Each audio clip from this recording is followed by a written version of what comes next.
Hello friends, in today's session we are going to see second theory part of your chapter, that is modules. Okay, so we will start now. A closer look at requires and exports. Okay, so we have already introduced the keyword specific to modules. So we will now expand the details related to requires keyword and export keywords. Okay, the preceding module-based example was relied on the two fundamental features, the ability to specify a dependence and ability to satisfy that dependence. Okay, so we have seen the example, previous example was having two fundamental features.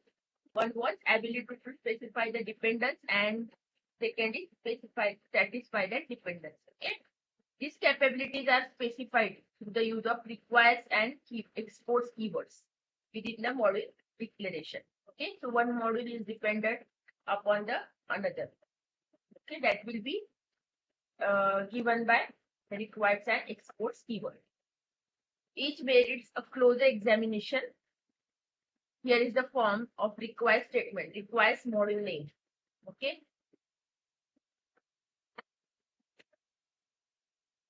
here module name specifies the name of the module that is required by the module in which the requires statement occurs. Okay, so which module is required will be given. Which module in the sense, which module will be required, that is having the packages required by this project. The required module must be present in order for the current module to compile. Okay, so that should be existing. That should satisfy that dependence. In the language of modules, the current module is said to read the module specified the required statement.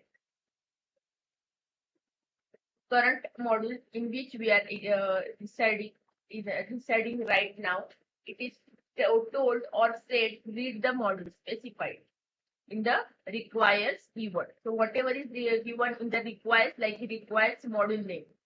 So current module is told that this module requires another module, and which module is given by module name. When more than one module is required, it must be specified in its own required statement.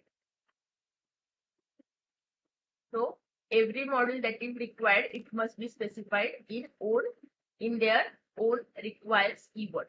A module declaration may include several different required statements. So one module can be dependent upon several different modules. So you will have several different requires keywords. Like requires module name 1, requires module name 2, and so on. The requires statement gives you a way to ensure that your program has access to modules that it needs. That is, it satisfies that dependence. Here is the general form of the export statement used in the example, that is exports package name. So one module is exporting package in the particular module. Here package name specifies the name of the package that is exported or given as the available package to another module, or in the language of module, it is exported by the module. A module can export as many packages as required, when with each one specified in separate export statement, like in the required statement. Thus, a module may have several export statements, like module export package 1, export package 2, like this. When a module export a package, it makes all of the public and protected types in the package accessible to another module. Okay, so only public and protected packages will be available, not private in any case. Okay, so private keyword is still having its meaning, worth it.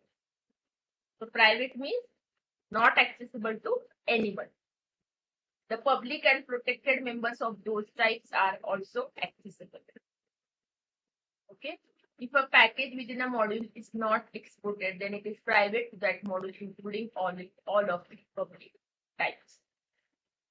Only public and protected are accessible, and private packages are not accessible to or exported to another modules, including all of its public types. Means whatever is inside it, it is public inside that package, which is private package.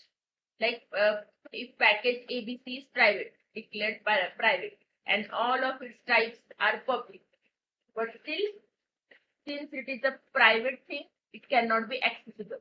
Okay. So remember, in programming language, what is the main thing whenever it is private? In any situation, private is not accessible.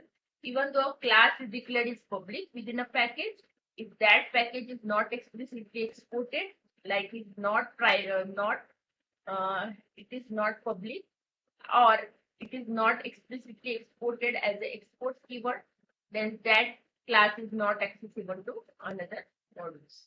Okay. So if you want to be accessible that particular class to another modules, okay, private classes are already not accessible. But if there are public classes and still you are not exporting to another module, then that class will behave as a private. That is, it will not be accessible to another modules. Public and protected types of a package, whether exported or not, always accessible. Okay, private are not accessible, and even if they are public, if they are not exported by an export keyword, those are not accessible. Okay, the export statement. Okay, so have you understood this line? It is important to understand that public and protected types of a package, whether exported or not exported, they are still accessible, always accessible within that package's module. But when your class is public and it is not given access to another module by using the exports keyword, it will behave as a private class or private package. The export statement simply makes them accessible to outside modules. Okay. Thus, any non-exported package is only for the internal usage of its module. Okay. So if it is still public, it will not be accessible to another modules and it will be used for internal use. Requires an export keyword. Work together. You have to remember this. Okay. If one module depends on another, then it must specify that dependence with requires. Okay, one module is requiring another, and another is exporting something to that particular module. The module on which another depends must explicitly export. Make accessible to the packages that dependent module needs.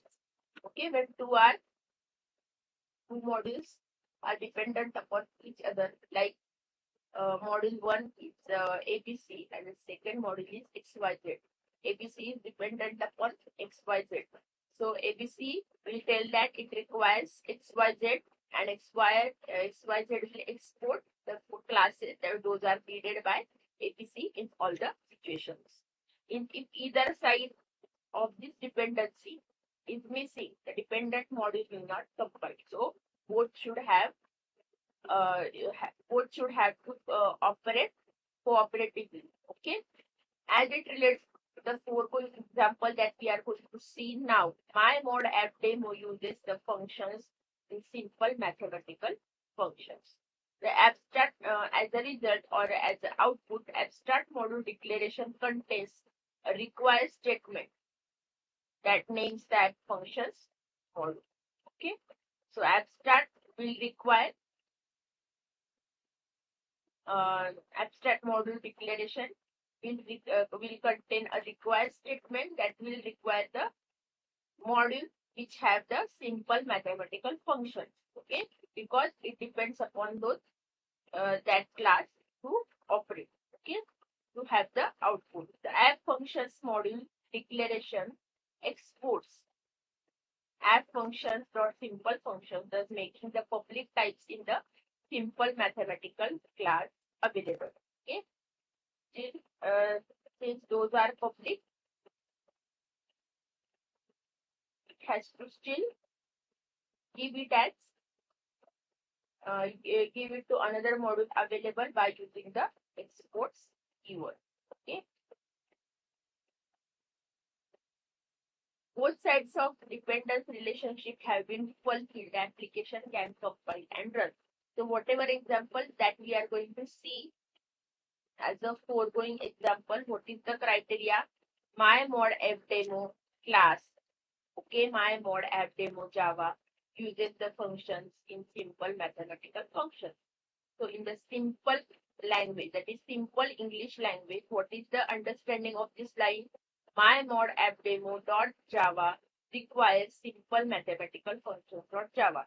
Without using those functions, this class will not operate.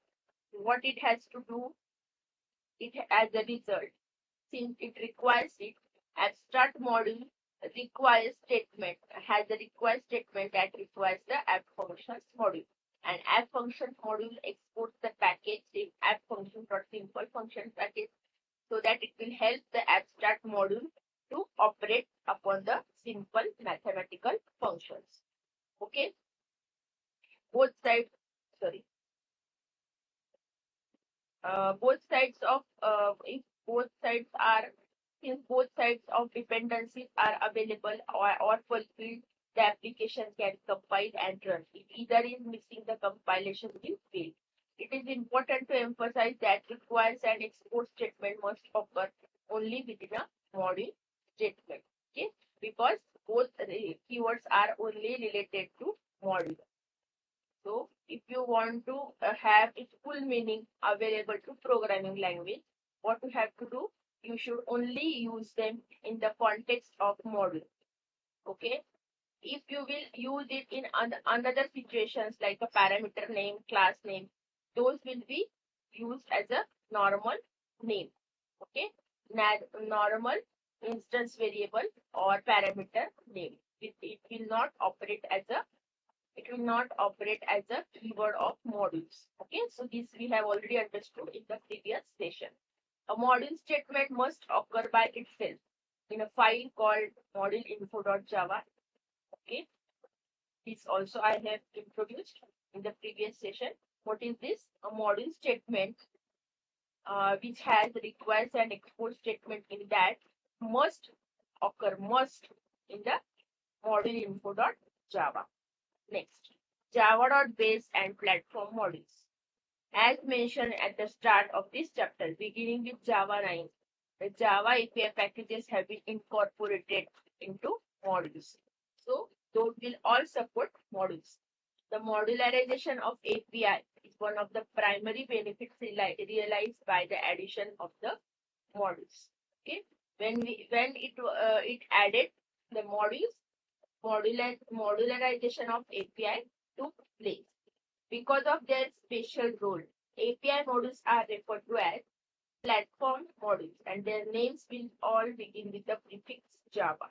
Okay, and all those APIs which have already incorporated into modules, all their names start with prefix Java dot. Okay, all API modules are referred to as platform modules. So you will introduce them as platform modules first thing, and their all names will begin with prefix Java dot. Java.base, Java.desktop, Java.xml. These are the examples. By modularizing the API, it becomes possible to deploy an application with only the packages that it requires rather than the entire Java runtime environment. Okay, so only packages those are required will be taken, not all. Okay, because of the size of full JRE, this is very important improvement. Since it is modularized, only packages those are needed instead of taking entire Java runtime environment. This is very important improvement related to size. So size complexity is reduced.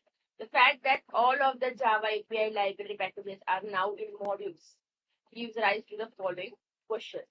How can the main method of my mod app demo in the preceding example use system.out.println without specifying the required statement for the module that contains the system class. Okay. So since we have told right now that all the library API library packages, all the Java API packages are now modularized or converted into modules. So what is the question is it is arising the main method of the mymod app demo dot java. How we can use that mymod app dot how we can use that system dot out dot main in my mod app demo, and we will use that system.out.println without calling the system class, without having the request statement that contains the system class. Since in that also we will require the class available to us. Okay, so we will tell the compiler we require that package so that we can use the statement system.out.println. System.out.println is a statement system in the system class. So we will require that package. Okay. So how we have already created the output without using the require statement or requires keyword. This is the question. But and also obviously the program will not compile and run unless system is available. Okay. So system class is having system.out.println. Okay. The same question also applies to use of mathematical class, that is java.math. Answer to this question is found in java.base of the platform modules. That is, what are the platform modules? API modules that are referred to as platform modules. Modularized API modules that are modularized are referred to as platform modules. Okay.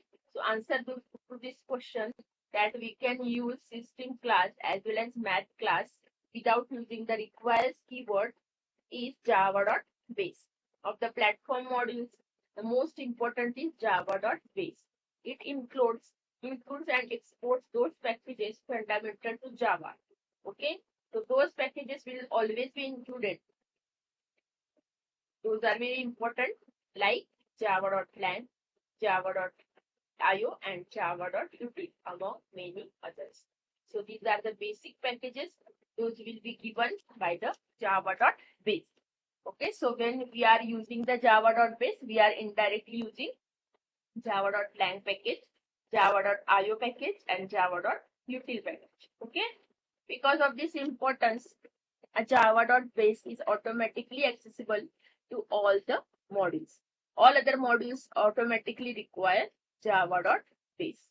Okay, and in this case, it is no need to give a request keyword explicitly. Okay, as a point of interest, it is not wrong to explicitly specify java.base, but it is not just necessary. Okay, so we don't, what you have to remember is you don't need to include requires java.base statement like requires java.base in any case.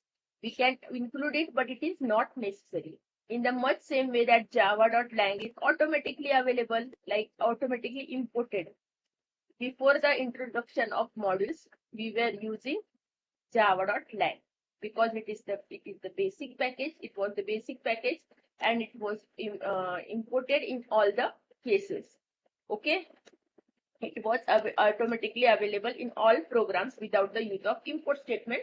Like this only java.base is also available without the use of requires keyword. Okay, because java.base contains java.lang package and java.lang contains the system class, we can directly use system.out.println without explicitly requires keyword. The same applies to use of math because it is available in java.lang. Okay, so java.base has java.lang and java.lang has the mathematical class. When you begin to create your own model-based application, many of the API classes you will commonly read are already included in the java.base. So you no need to explicitly require. Okay. The automatic inclusion of java.base simplifies the creation of module-based code because you don't have to remember which classes are fundamental and which I have to import, because Java's core packages are automatically accessible in the java.base package. Okay. One last point, beginning with Java 9.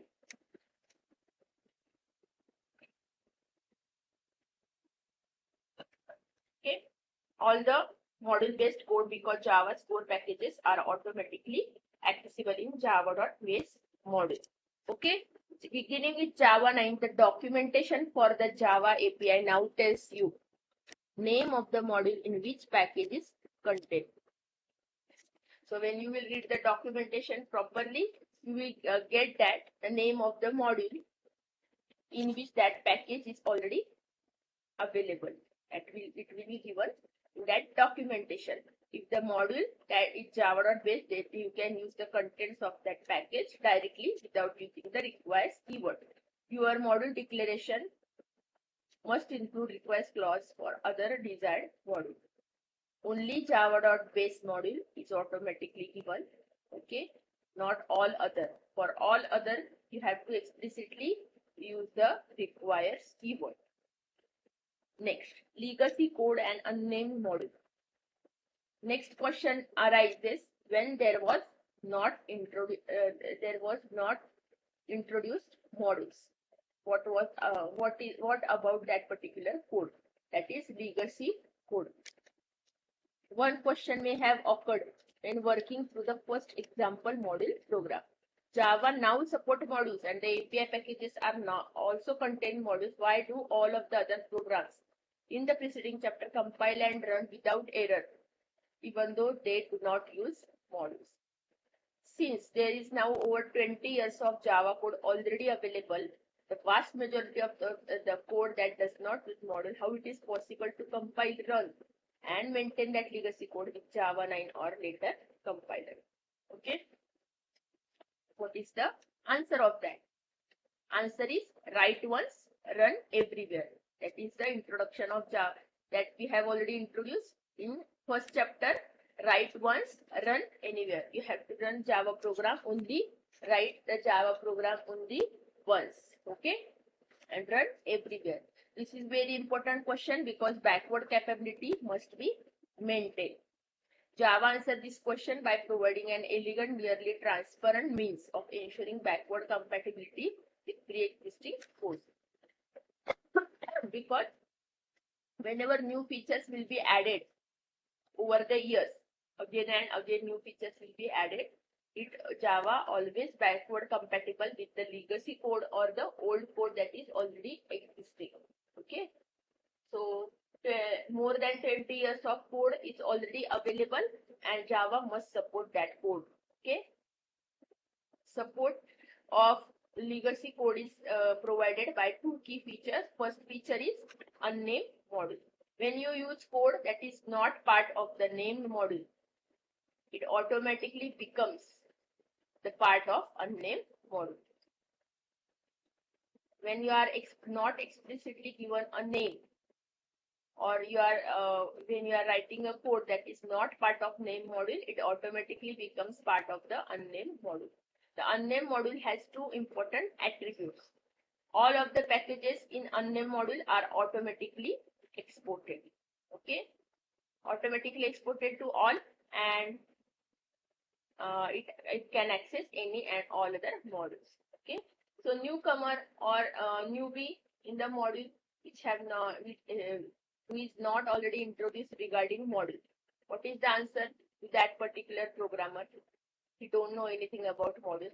He will write a program, okay, and when he will write a program, every every line of code, it is not explicitly written in a module, so his code will automatically go as a unnamed module. Okay, so that module will not have any particular name.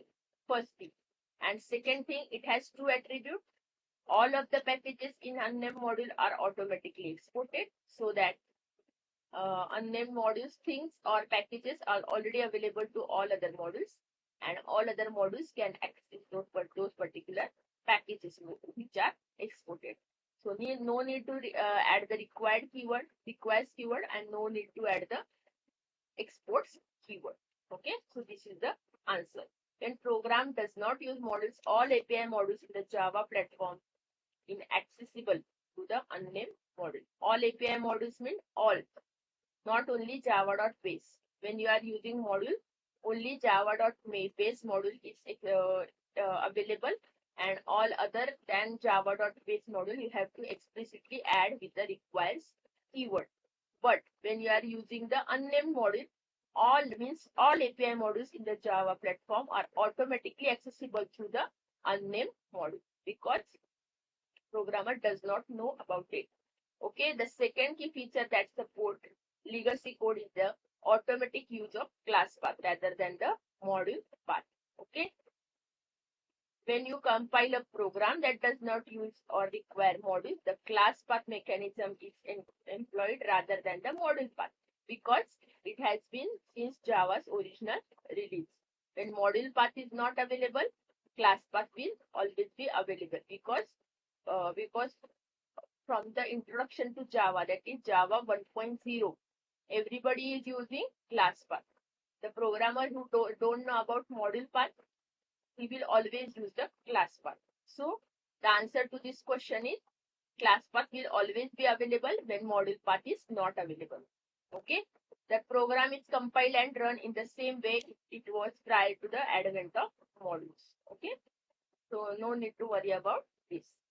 Because of the unnamed module and the automatic use of class path, there was no need to declare any modules for the sample programs shown anywhere or elsewhere in this particular book or course. Okay, they run properly whether you compile them with a modern compiler or an earlier one such as Java 8. Even though modules are a feature that has significant impact on Java, compatibility or backward compatibility with the legacy or old code is still maintained. Okay, modules have significant or most of the improvement in the Java programming language, but still programmers who do not use module can still program in Java programming language, and compatibility with legacy code is still maintained. This approach also provides a smooth, non-intrusive, non-disruptive transition for part 2 modules. Okay, this approach, that is backward compatibility with legacy code, also provide a smooth, non-intrusive, non-disruptive transition part 2 modules. Okay, it enables you to move a legacy application to modules at your own pace. So you can anytime you can convert a code into modules code. It allows you to avoid the use of modules when they are not needed because unnamed modules are also or always available. Before moving on, some important points are still need to be made for the types of example programs used elsewhere and for example programs in general or real world application. There is no benefit in using modules. Okay, for the simple small programs we have seen or we are going to see in this chapter, there is no benefit in using modules. Okay, modularizing them would simply add clutter and complicate them for no reason or benefit. Okay, and for more simple programs there is no need to contain them in modules. For non-real world applications, for simple application, we will never find a benefit using modules. Okay, for the reasons stated at the start of this chapter, modules are often of the greatest benefit when creating commercial programs or the programs to generate revenue. Therefore, no examples outside this chapter will use modules because these are all simple programs. This also allows the examples to be compiled and run in the pre-Java 9 environment, which is important to readers using an older version of Java. Except for the examples in this chapter, that is modules chapter, the examples in this course work, examples in this book work for both pre-module and post-module Java, JDKs. Okay, so these are not commercial examples. These are only for the sake of understanding of the user. Okay, so user means newbie or who is understanding or learning Java programming language. So all these programs are very simple programs. Those are not big programs. So no need to write modules for these simple programs. It will not add any particular benefit because none of these create any revenue, create money from it. It is non-commercial program. So except for the examples in this particular chapter, that is modules, we will use we will work for both pre-module and post-module Java. Okay, exporting to a specific module. The basic form of export makes a package accessible to any and all of the other modules. Okay, so if one particular module wants its package to accessible to any other particular module, not all of the modules in the project, but only so to specific module it can do so. This is often exactly what you want. However, in some specialized development situations, it can be desirable to make a package accessible to only specific set of modules, not all other of them. Library developer might want to export a support package to contain other modules within the library but not make available for general use. Okay, so library specific modules will be available to other modules which are already needed or already using the library features, but for general customer these modules will not be required. Adding the to clause to export, exports to. Okay, not only exports keyword, exports to statement provides a means by which this can be accomplished. Okay, in an export statement, the to clause specifies the list of one or more modules to which your packages will be available. Furthermore, only those modules named in the to clause will have access, not all. In the language of modules, the to clause creates what is known as qualified export. Okay, so you have to remember this keyword. This can be asked in your interview question. What is qualified export? When it is not a simple exports. When it is exports to a particular module, not all modules of them, that will be called as qualified export. Export package name to module names. Okay. Export this particular package to this particular module. Module names is a comma separated list of modules to which you have to export the particular package. You can try the to clause by changing the module info.java. For the app functions module we have already seen as shown here. Module app functions exports the package app functions dot simple functions to abstract. Exports app functions dot simple functions. This is the to keyword added over here to abstract. Okay. Now simple functions is exported only to abstract and no to other modules. After making this change, you can recompile the application by using the javac command. Javac -d app modules, this is the folder, then -- module source path, and then app source. Okay, and then app source abstract module mymod app demo.java. You can run the application as shown here. This example also uses another module related feature. Look closely at preceding javac command. Okay, so after compiling, you can run the application like previous one, and this example also uses another module related feature. So now we will see the javac command. Javac -d app modules -- module source path app source. Okay, it is the -- module source path option. The module source path specifies the top of the module source tree. That is the top start of the module source tree. -- module source path option automatically compiles the files in the tree under the specified directory, which is app source in this example. Okay, this option automatically compiles the file in the tree under the specified directory. So whichever directory path here you are giving, it will automatically compile the files in the tree under the particular directory, which is app source in this example. Okay, so app source is given here. So this is the particular directory, and it will combine everything in the tree, everything in the app source folder. The -- module source path option must be used with the -d option to ensure that compiled modules are stored in their proper directory under app modules. Okay, so what is the criteria? -- module source path with -d or -d. That will tell the compiler that compiled modules are stored in the proper directory under app modules. Okay, this form of Java is called multi-module mode. because it enables more than one module to be compiled at a time. Okay, more than one module will be compiled at any particular time. Multi-module compilation mode is especially helpful here because the to clause refers to a specific module and the requiring module must have access to the exported package. So two things you have to remember in this case, that multi-module compilation is especially helpful because to clause is used with us to refer to a particular module, not all of the modules. And second thing, requiring module must have access to the exported package. Requires module will have access using requires module, that is another module, that is some module is requiring this particular module, it should have access to the exported package in this module.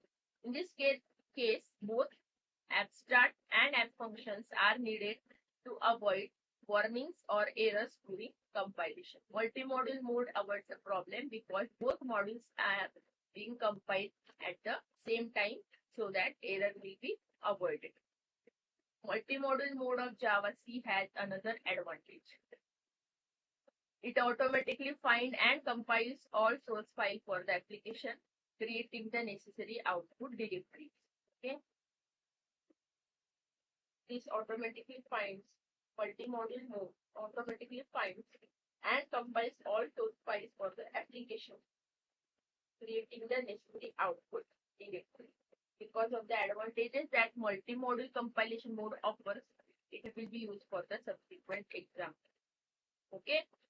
Qualified export is a special case feature, like exporting to particular module, not all of them. Most often your modules will either provide an unqualified export of a package or not export a package at all, keeping it inaccessible. Okay. Either you are unqualifiedly exporting, means you are exporting to all, otherwise you are not exporting at all to any of the modules. Okay. So in the subsequent example, what you have to remember, we are using multi-module compilation mode because first thing is all the modules are run at this compiled at the same time, and so that errors will be avoided. And second thing, it automatically finds and compiles all source files for the application, creating the necessary output directory. So qualified export is discussed here primarily for the sake of completeness, so that you will completely understand the modules. Qualified export, it does not prevent the exported package from being misused by malicious code in a module that masquerades as the targeted module. So unofficial access is prevented. Okay, malicious code will not have access to your package. You will give access to only particular module that is required. The security techniques required to prevent this from happening are beyond the scope of this rules. Okay. So in detail, we are not going to see in detail how to secure it from accessing your module from the malicious or unauthorized access. It is beyond the scope of this particular course. It will become a vast thing. Consult the Oracle documentation for details on security in this regard and Java security details in general, so that you will have the understanding of this particular thing. Okay. So in this way, we have completed the second theory part regarding modules. In the next upcoming chapters, we will try to cover the theory part in 1 or 2 sessions, and then we will start with the modules practical examples. So till then, you can enjoy modules. Meet you in the next session. Thank you so much.